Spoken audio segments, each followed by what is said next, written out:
오늘 우리가 함께 볼 말씀은 이사야 43장 7절의 말씀입니다. 우리 함께 기도하고 그리고 말씀 보도록 합니다. 말씀으로 이 땅에 오신 주님, 죄인인 우리를 예배의 자리로 불러주시니 감사합니다.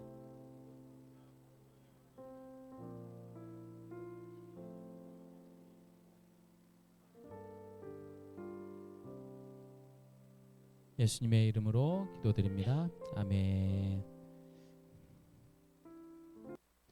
자, 우리 한 목소리로 합독합니다. 시작. 내 이름으로 불러지는 모든 자, 곧 내가 내 영광을 위하여 창조한 자를 오게 하라. 그를 내가 지었고 그를 내가 만들었느니라. 아멘. 감기 환자가 많이 있습니다. 이영민 집사님도 그랬고 또 오늘 연혜영 권사님도. 아이고, 근데 어쨌든 이렇게 나와주셔서 할 수 있는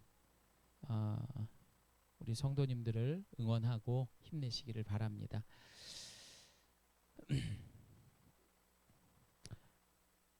오늘 우리 친구들 설교 말씀 은효야 잘 들으면 이따 여러분들 어른들 앞에 세배하면 목사님이 세뱃돈 주겠습니다. 오늘 이렇게 목사님이 세뱃돈을 준비했습니다. 그래서 저를 보세요. 눈이 뚫어져야 돼요. 좋아, 아랑이. 더 반듯한 자세. 옳지. 이 세상은 돈이면 다 되는 것 같아요. 우리 아이들은 그렇게 잘하지 않도록 해야 합니다. 자, 여러분 한번 여러분들에게 질문을 해보겠습니다. 우리가 잠시 과거를 돌아가 봅니다. 우리가 처음 교회를 갔을 때 우리는 무엇을 가장 먼저 배웠습니까? 이국 성도님 공주에 계셨을 때 교회를 처음 가본 적이 언제였습니까? 봤죠? 교회를 가보신 적이 없어요. 그리고 어른이 돼서 예가교회에 나오신 거예요. 파이 신앙이었고 네, 정식으로 이제 하신 건 큰 진짜 너무 이구 성도님은요 저희 목사님들 동기들 중에서도 그 이름을 다 알고 계세요. 어제도 전화가 왔는데 형님 그 이국 성도님 잘 나오고 계세요? 안부를 물어. 이름을 다 알 정도예요. 그 정도예요. 모두가 쉽지 않죠. 그렇게 신앙생활하는데 지금 벌써 5년 이렇게 나오고 계시니까 하나님 큰 은혜입니다. 우리 이국 성도님 우리 예가교회 장로님까지 되기를 소망합니다. 갑자기 어깨가 이렇게 됐어요. 무거워. 제가 여러분들에게 교회를 언제 처음 갔느냐 이 질문을 하고 한 것은요. 이것은 단순한 옛날 이야기를 하자는 것이 아닙니다.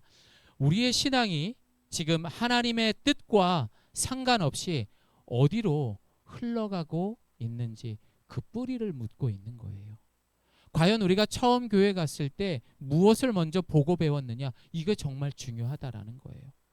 우리 유한이는요 교회 처음 오자마자 목사님 기타 치는 걸 봤어요.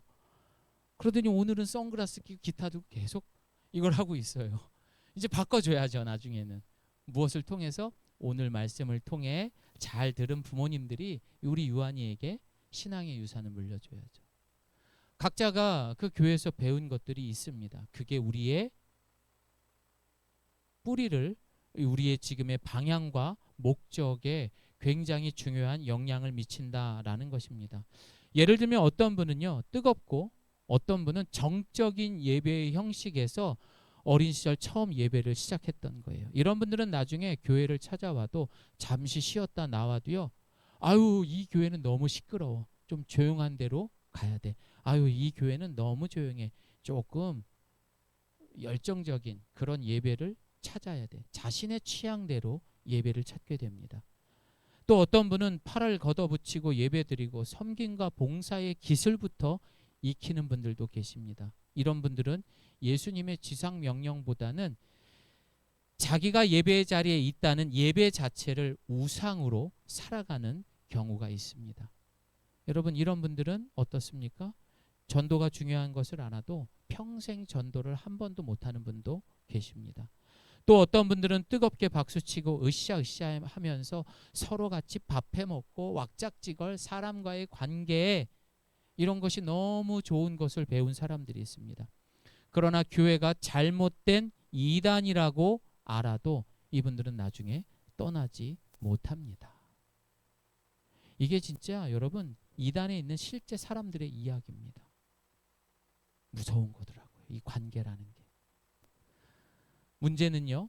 우리 중 상당수는요. 여러분 웨스트민스터 소요리 문답에 보게 되면은 성도의 목적 첫 번째가 뭡니까?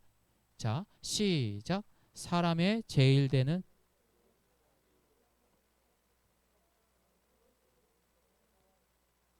여러분들 누가 질문을 해요. 안병길 집사님, 교회 가는 첫 번째 목적이 뭐예요? 하나님의 영광을 위해 나가요. 그 말이 딱 나와야 돼요. 이국 성도님, 왜 교회 나가요? 그렇죠. 하나님의 영광을 위해서.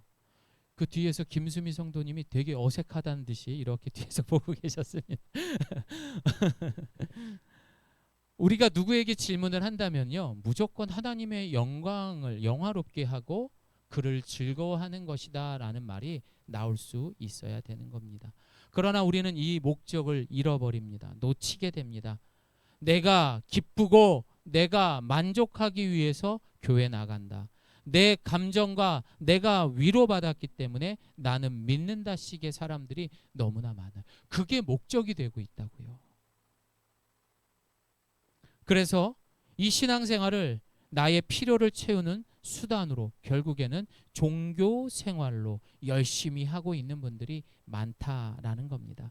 결국 이 모습은 가장 심각한 마치 영적인 문둥병자처럼 자신이 지금 우상을 섬기는지 종교 활동을 하고 있는지 구별하지 못한 채 익숙함에 빠져서 결국 사망에 이르고 있다라는 거지요. 사랑하는 성도 여러분, 우리는 지금 제대로 가고 있습니까? 여러분 미국의 사회학자 다이앤 본이라는 사람이요 로말라이제이션 일탈의 정상화라는 개념이라는 걸 만들었습니다. 그분의 논문을 보게 되면 잘못이 반복되어지잖아요. 그럼 즉각적인 문제가 없으면 그것을 정상으로 착각하게 된대요. 그 이야기가 어디에서부터 시작이 되었냐면요. 1986년에요. 우주왕복선이 출발을 했습니다. 그런데 78초 만에 폭발이 돼버렸어요. 왜 그렇게 됐느냐? 바로 기술적 결함, 고무 바킹 하나가 빠져 있는데 이것이 빠져도 계속해서 문제가 없었던 거예요. 이번에도 괜찮았네? 두 번째도 이번에도 괜찮았네? 이번에도 괜찮았네? 그러자 나사의 엔지니어들이 이를 허용 가능한 위험. 무슨 말이요? 허용 가능한 위험으로 간주해서 위험을 정상적인 것으로 받아들이는 것으로 말하게 되는 겁니다. 잘못됐는데 계속해서 괜찮으니까 그걸 정상으로 생각했던 거죠. 결국 어떻게 됐습니까? 앞에 있는 이 귀한 사람들, 소중한 가족들을 남겨놓은 채 모두가 사망하게 되는 사건이 벌어졌다라는 겁니다. 이게 굉장히 위험한 거예요. 우리의 신앙생활에도 바로 이런 일탈의 정상화로 인하여서 위험할 수 있다라는 겁니다. 사랑하는 여러분, 지금 우리가 잘못 가는 종교적 행위의 길이 목적을 잃어버린 이런 모든 과정들이 오래 지속되다 보면은요, 여러분, 우리 뇌는요, 그 영적 기형 상태를 정상적인 신앙으로 착각하게 되는 거예요. 그게 어떤 사람들이에요? 지금 이단들의 모습인 거예요. 여러분 누가 봐도 신천지 지금 문제 있잖아요. 근데 그 숫자가 계속 일어나요. 심지어 지금 대학가에 있는 젊은 애들, 그 예쁘고 건강한 아이들이 왜 그곳으로 갈까요? 그들의 거짓말이 반복되니까 진리로 들리는 거예요. 일탈의 정상화, 이것이 심해지면 나중에 본질을 말해도 오히려 알면서도 그것을 거부하는 상태가 될 수 있습니다. 결국 내 자아라는 감옥 안에 갇혀 있는 상태, 평생 자유하지 못하는 신앙생활이 되는 거예요. 내 자아라는 곳에 갇혀버리면 신앙생활을 이렇게 하는 거예요. 나는 신앙생활을 열심히 하고 있어요. 내가 열심히 봉사합니다. 내가 열심히 예배를 드리고 있습니다. 결국 누구 안에서? 하나님을 위한 것이 아니라 내가 만들어 놓은 감옥 안에서만 이루고 있는 거라고요. 이게 얼마나 심각한 겁니까? 모든 성경의 인물들의 특징은 바로 이런 세상 속에 심지어 하나님을 알았던 유대인들의 반복되는 실수가 바로 이런 자기중심적 신앙생활을 벗어나 하나님 주권 안에 들어갈 때 비로소 성도의 목적에 맞는 궤도에 들어오게 되는 겁니다. 그래서 예수님이 이 땅에 오신 목적, 그 이유는요, 분명히 있다라는 거죠. 예수님은요, 이 땅에 오셔서 가장 먼저 선포하신 말씀이 뭐였어요? 저를 따라합니다. 회개하라. 천국이 가까이 왔다. 이거를 가장 첫 번째로 하셨어요. 다시 말해, 너 아이고 야 미영아 너 고생했다. 아유 병기라 잔디야 너 고생했어. 힘들었지? 내가 이제 왔으니까 걱정하지 마. 이 이야기를 하신 게 아니라고요. 우리의 비유를 맞추러 오신 분이 아니라 그분은 우리에게 오히려 이 세상이 만만한 세상이 아니야 얘들아. 이 세상이 어둠에 가득 찼어. 이러다는 우리 모두가 영원한 죽음에 이르게 돼. 그러니 회개하자. 이 이야기를 첫 번째로 하신 거예요. 그리고 마지막으로 하신 말씀이 뭡니까? 우리 함께 읽습니다. 시작. 그러므로 너희는 가서 모든 민족을 제자로 삼아 아버지와 아들과 성령의 이름으로 세례를 베풀고 내가 너희에게 분부한 모든 것을 가르쳐 지키게 하라. 볼지어다 내가 세상 끝날까지 너희와 항상 함께 있으리라 하시니라. 아멘. 나라는 지독한 죄인이 하나님의 통치를 받으니 이렇게 영광스러운 존재로 빚어지더라. 회개하라. 천국이 가까이 왔다. 그렇게 회개하고 살았더니 내가 서 있는 곳이 축복의 땅이 되었습니다. 그 영광이 내게 임하였더니 그 어둡던 내 삶이 다시 빛으로 임하였습니다. 그래서 주님은요, 자신이 십자가에 달려 죽으신 다음에 그리고 이 땅에 계시다가 다시 올라가실 때 우리에게 마지막으로 유언처럼 하신 말씀이었어요. 꼭 이 소식을 전해야 돼. 네가 사랑하는 사람들한테는 반드시 전해야 돼. 그래서 예수 믿으라고 한 거예요. 이국 성도님, 사랑해서 그런 거예요.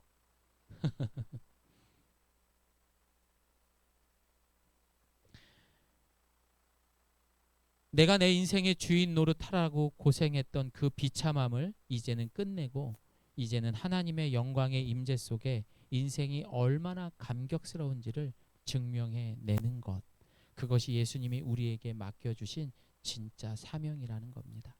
그래서 지상 명령은요, 짐이 아닙니다. 복음을 전하는 건 짐이 아니라고요. 하나님이 세상을 구원하시는 그 거대한 잔치에 우리를 우체부로 그 특권을 우리의 그곳에 끼워주신 거예요. 이 자부심을 가지고 세상으로 나아갈 수 있기를 소망합니다. 사랑하는 성도 여러분, 그래서 신앙은요, 단순히 어떤 외적 행동의 문제가 아닙니다. 명절에 제사상 앞에서 절을 하느냐 마느냐, 술을 마시느냐 마느냐, 이런 문제, 사실 이런 설교가 명절 전에 설교가 제일 많을 거예요. 그러나 그 문제를 넘어서 우리는 이 본질 앞에 먼저 설 수 있어야 돼요. 이것을 우리가 먼저 깨닫게 되면은요, 여러분 이 다음 문제는 문제 될 것도 없어요. 자연스럽게 됩니다. 나는 지금 하나님의 영광을 위해 살고 있습니까? 아니면 여전히 나 중심적으로 종교 생활을 반복하고 있습니까? 오히려 그거를 모른 채 지금도 당연하다라고 생각합니까? 나는 지금 제대로 가고 있습니까?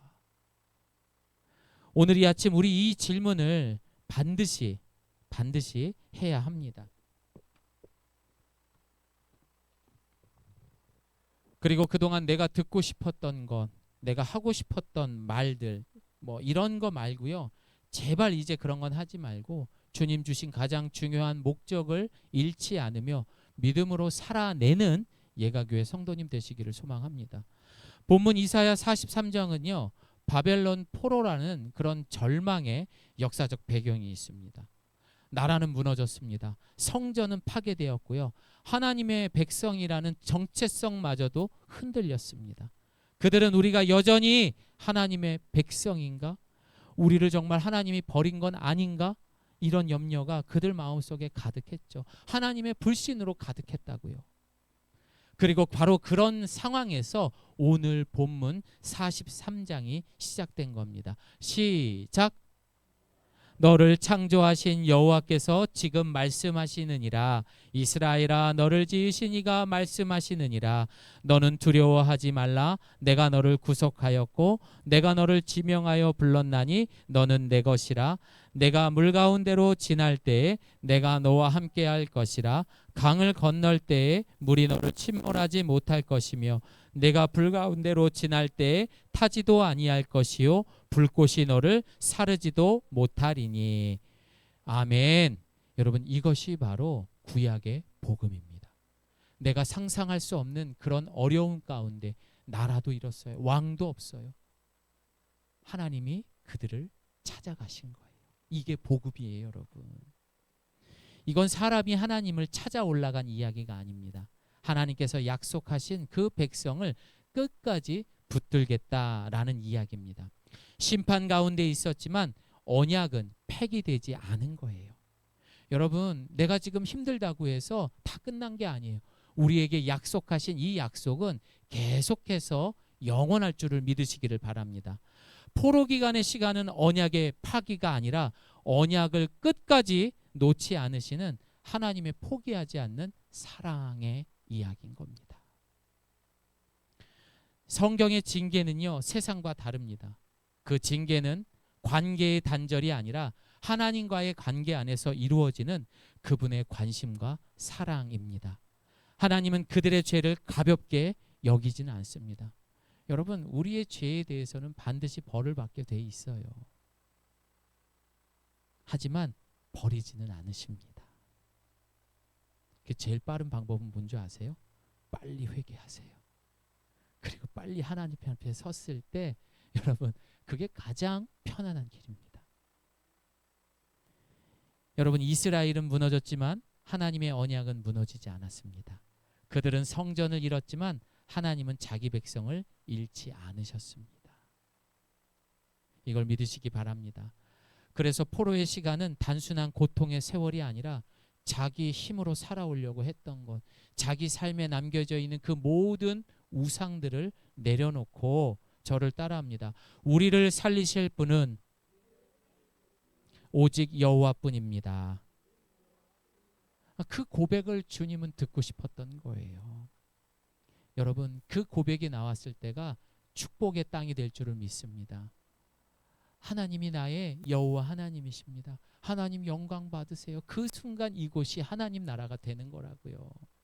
그 호스피스 병동에 찬양이 넘쳐나고 꺼져가는 그 생명에 다시 불이 지펴지면서 영원한 생명이 그곳에 상상할 수 없을 만큼 공급이 되더라고요. 그리고 그들의 입술을 통해서 하나님을 찬양하기 시작하더라고요. 하나님은 살아계십니다. 이번 명절 기간 순간순간에도 여러분, 주님이 지금도 나와 함께 계십니다. 주님, 제가 이 전을 붙이면서도 하나님 영광 받으세요. 그렇게 하는 순간 여러분이 계신 곳이 천국이 됩니다. 여러분, 제가 과거에 그 수원에 있는 호스피스 병동을 섬긴 때 일이었습니다. 얼마나 많은 분들을 만났겠어요. 지금까지 보니까요, 그 환우들을 만난 걸 보니 계산을 이렇게 해보니까 2,000명이 좀 안 되더라고요. 근데 그 중에 한 분이 유독 거칠게 반응하는 한 한우가 있었습니다. 뭐 가서 기도를 해드리겠다 매주 찾아가도 그분은 싫어 막 이런 식으로 너무나 그랬고, 그러면 되는데 예수님 욕을 하고 교회를 엄청나게 막 그랬습니다. 저것들 하는 게 뭐 저렇지 뭐 이렇지 하면서, 그리고 믿는 자들을 조롱했습니다. 저는 특별히 하는 게 없었습니다. 네, 알겠습니다. 그리고 그 다음 주에 가서도 제가 기도 좀 해드려도 될까요? 막 이렇게 또 그렇게 하시더라고요. 갈 때마다 냉대와 거절을 받았을 뿐입니다. 그런데 어느 날 이분이 극심한 통증으로 힘들어 하셨습니다. 그러더니 제 손을 붙잡는 겁니다. 그리고 전도사님, 저 좀 살려주세요. 그 절박함 속에서 그는 처음으로 자신이 붙들고 있는 것들을 내려놓았던 겁니다. 저는 그분하고 만난 지가 한 달이 넘었는데도 처음으로 그분께 기도를 해드렸습니다. 결국 그는 호스피스 병실에서 평생 그렇게 부인하고 등 돌렸던 그 주님을 고백하고 예수님을 영접하셨습니다. 솔직히 제가 한 것은 그때 기도 딱 한 번뿐이었었어요. 주님이 하셨던 거죠. 주님이 마음 먹으면요, 그 마지막 순간에도 끝까지 책임지시더라고요. 그러니 이 자리에 계신 분들은 더 이상 내 멋대로 나 중심이 아닌 하나님의 주권을 인정하며 살아갈 수 있기를 소망합니다. 인간의 결단이 먼저가 아니었습니다. 끝까지 포기하지 않으시는 하나님의 은혜, 즉 복음이 그를 찾아갔던 거예요.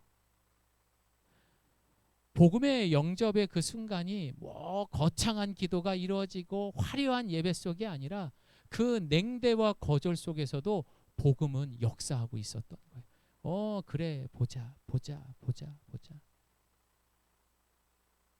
우리는 구원의 원인이 아니라 도구, 즉 전달자일 뿐이라는 것을 기억하십시오. 더 놀라운 것은 이후에 다른 분들의 변화도 있었습니다. 그 사건이 있은 다음에 그 앞쪽에 5분의 환자들이 있었는데 이분들이 예수님을 영접하고 세례받는 일도 났었습니다. 이것이 바로 하나님의 영광을 위한 가장 큰 우리의 삶이 아닐까라는 생각을 해보게 됩니다. 그리고 오늘 본문 7절은 이렇게 말합니다. 시작. 내 이름으로 불려지는 모든 자 곧 내가 내 영광을 위하여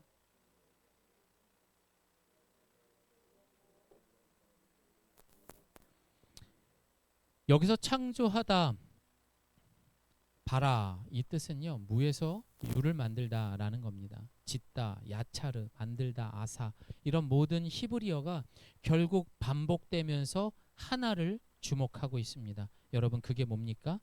저를 따라합니다. 내 영광을 위하여 창조하시고 우리를 지으시고 우리를 만들어 가시는 이 모든 것이 결국에는 우리가 잘 먹고 잘 사는 것보다 하나님의 영광을 위해서다라는 겁니다.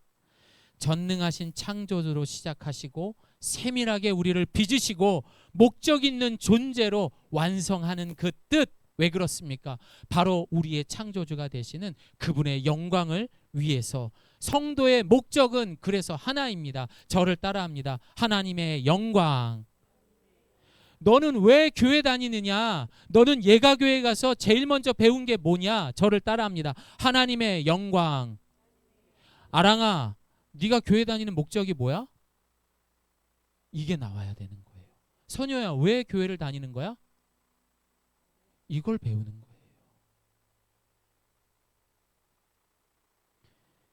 죄로 인해 그 목적을 잃어버린 우리를 위해 하나님은 결국 독생자 아들 예수 그리스도를 보내주셨습니다.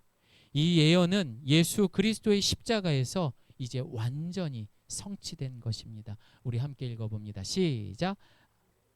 내게 하라고 주신 일을 내가 이루어 아버지를 이 세상에서 아멘. 예수님의 전생에는요 아버지의 영광을 위한 순종이었습니다. 그러니까 예수님이 이 땅에 오신 거는 구원이에요. 근데 그 구원, 이 모든 하나하나가 뭐예요? 하나님의 영광을 위한 거였다는 거죠. 아담이 실패한 자리에서도 이스라엘이 실패한 자리에서도 예수님은 참 이스라엘로 완전한 순종을 통하여서 하나님의 영광을 이루신 것입니다. 병자를 고치실 때도 복음을 전하실 때도 십자가를 지실 때도 자신을 드러내지 않고 오직 하나님의 영광을 위해서였다라는 겁니다. 그러면 교회를 다니는 우리의 목적은 무엇입니까? 뭐예요? 하나님의 영광. 여러분, 우리는 그동안 제대로 가고 있습니까? 오늘 이사야 43장의 말씀처럼 성도는 하나님의 영광을 가장 목적으로 그리고 교회에서 보고 배워야 하는 것입니다.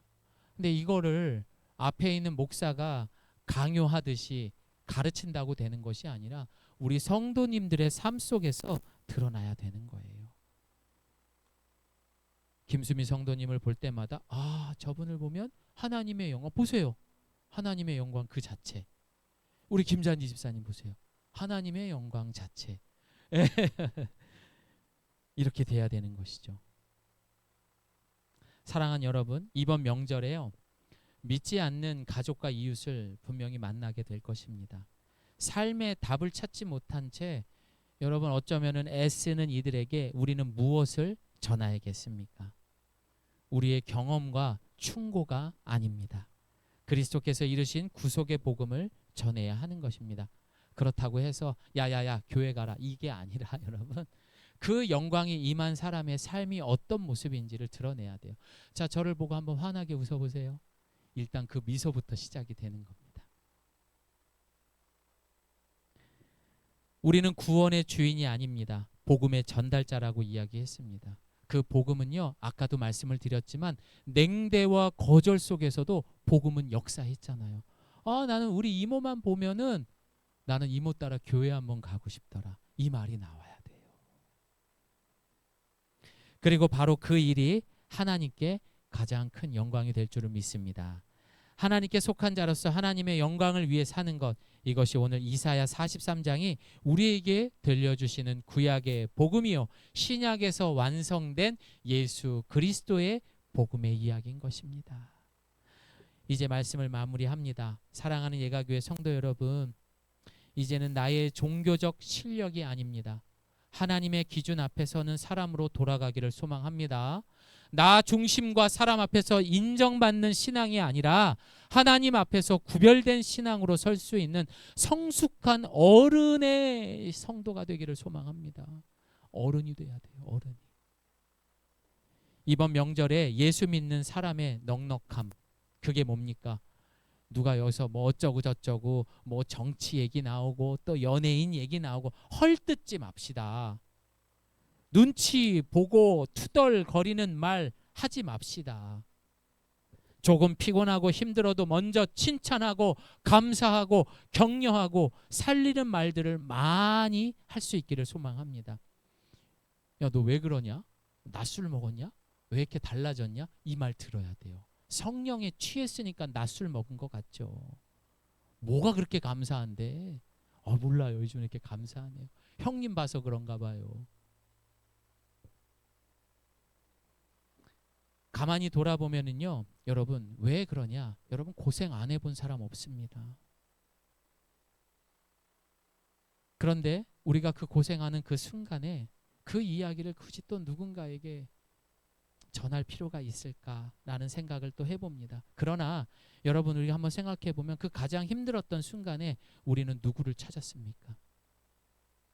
가장 간절히 매달렸던 이름이 있지 않습니까?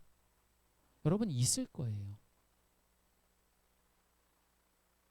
딸 교통사고 생명의독 강남 성심병원 응급실 이렇게 돼 있어요. 그들이 9시 50분에 연락을 받았다는 거예요. 우리 딸 혜원이는 3살밖에 안 됐고 이삿짐을 실러온 타이탄 트럭이 후진하고 들어오다가 애를 발견을 못하고 뒷바퀴로 깔고 넘어갔고 뒤로 한 번 앞으로 한 번 해서 현장에서 직사를 했어요. 그거를 제 아내가 자동차 바퀴 밑에 들어가서 애를 건져내고 병원에 응급실에다 뉘어놓고 나한테 연락이 된 거죠. 거기는 1시간 동안 차가 일단 묶였다가 나가야 되는 교통지역이니까 두 손 두 발이 꽁꽁 묶여있고 정말 아무것도 할 게 없잖아요. 저는 제 인생에서 가장 무서웠을 때가 그 영등포 로타리에 갇혀있을 때예요. 네. 그 영등포 로타리에서 그렇게 무섭고 우리 딸이 지금 죽었는지 살았는지 모르는데 제 입술에서 튀어나온 소리가 하나님이었어요. 그래요. 나는 그거를 지금도 모르겠어요. 근데 모르게 하나님이란 존재, 하나님, 우리 딸 한 번만 살려주세요. 그 차 안에서 1시간 동안 내가 싹싹 빌었어요. 나하고 바꿔달라 그랬어요. 바꿔달라. 차라리. 네. 우리 딸 살려주시고 저대로 가십시오. 저대로 가십시오. 제가 죄인입니다. 제가 잘못했습니다. 1시간 동안 하나님이라는 존재를 찾으면서 그냥 고래고래 소리를 지르고 눈물 콧물을 다 빼고 정말 우리 딸 한 번만 살려주시면 당신이 시키는 거 다 하겠습니다. 당신이 시키는 거 다 하겠습니다. 그랬어요. 그리고 이제 병원에 갔더니 애가 하얀 천으로 이렇게 덮여 있었고 내가 1시간 동안 안고 그냥 뭐 절망이죠. 뭐 아무 혼자서 그냥 눈물 툭툭툭 흘리면서 복도도 들어갔다 뭐 이러고 그냥 이러고 다니는데 아무 반응이 없다가 애가 1시간도 더 넘었는데 제가 안고 있은 지가 애가 뜨끈뜨끈해지면서 온기를 내가 느끼는 거예요. 왜요? 그게 느껴질 줄. 네, 근데 나 혼자 지금 알잖아. 나 혼자. 왜냐면 내가 안고 있으니까. 계속 안고 네. 있어. 딴 사람들은 모르잖아요. 이게 뭐지? 이게 뭐지? 그런데 애가 꼼지락꼼지락해요. 조금씩 움직여. 그래서 나 막 의료진들을 불러갖고 우리 딸 안 죽었어. 살려주세요. 그런데 의사 간호사들이 제 말을 듣고 와서 도와주는 사람이 한 명도 없어. 그러더니 조금 있다가 우리 딸이 또 여기서 뭐가 걸린 것처럼 캑캑대요. 입을 벌려갖고 내가 손가락 넣어서 이렇게 건져냈더니 시뻘겋고 시커먼 그 왜 그 밤톨만한 크기 핏덩어리 그게 건져지면서 애가 그때부터 눈은 감은 채로 호흡이 돌아온 거야. 네.